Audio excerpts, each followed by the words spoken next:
Good evening, students. Now, this video is very important from the point of view of which branch you should go in. I'm going to put lots of pros and cons, ifs and buts, permutations and combinations of all the branches. And then you have to take a decision on which branch you want to select or choose or go into make a career. The four parameters on which you have to base your choice is the first thing is passion and interest. What are you passionate about? What is your interest in? Do you want to go into a surgical branch or do you want to go into a medical branch? So, mote taur pe, you can divide the branches into medical or surgical. Then assess your competency, your core interest. You like to be a surgeon? Can you stand for long hours? Because as a surgeon, you are supposed to have long, hectic work hours. As a surgeon, you will be required to have a very calm and composed mind in stress.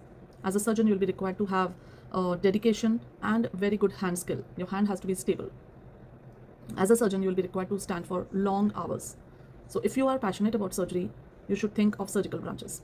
If you feel that this is not your cup of tea, if you feel that no, this is not something I can do, I cannot stand for long hours continuously in single posture, I cannot or I do not have good hand skills, I'm not good under pressure, I'm not good to take decision if there's some emergency, so I'll go for medical branches.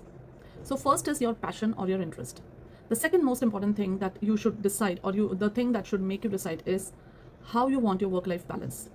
Do you want a life just dedicated to medicine, just full of hectic duties, full of hectic patient workload, duties, surgeries, procedures? Do you want a little bit of life in that?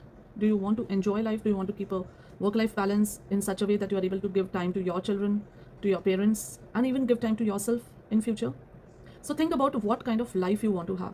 You want to have a relaxed life where you are able to take time out for yourself and for your family, or you just want to be into medicine, into doctorate and nothing else. So second is your work-life balance priority.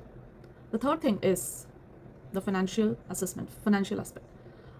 There are some branches which will pay less, there are some branches which will pay more. What I want to say is that you have to assess the financial aspect of each branch.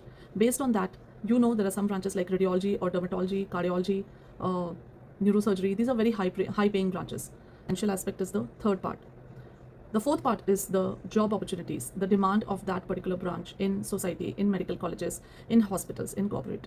This is a very important point, and I have kept it for the last because I want you to understand that with the number of production of MBBS doctors, MBBS graduates in our country, and I don't have any qualms in saying that the quality of MBBS graduates that's being produced is not so good as it was in past years. But they are there, the competition is there. So you have to choose a branch in which you are going to have job opportunities in future. There was a news recently that for some few posts of JR in a very reputed hospital in Delhi, around 2,000 or 3,000 MBBS graduates went there for that particular job. So you can see that slowly and slowly a stagnation is coming in the medical field, and the branch in which you know that future is going to be there. Like radiology is the highest paying branch today, but with the coming up of AI tools, a lot of machines, they're almost now AI based. Slowly and slowly the diagnosis is going to be given by the machine. Of course, it can never replace the doctor, but the requirement, or I'll say the demand, will slowly and slowly decrease. By 2045, they say that AI will replace all the radiologists. So today the branch that you take, you have to consider this aspect that in future there has to be a demand for whatever branch you are taking. It should not be so that the supply becomes so much that ultimately the demand decreases. Then you know what will happen, the salary will be less, the work conditions will not be so good. So these were the 4 points on the basis of which you should decide upon the branch that you take. A lot of counselors will tell you, take this, take that, at this rank you will get this, at this rank you will get that. I'm not here to tell you what to take and what not to take. I'm here to tell you to understand what you should take. Take the branch best for your capabilities, best for your condition.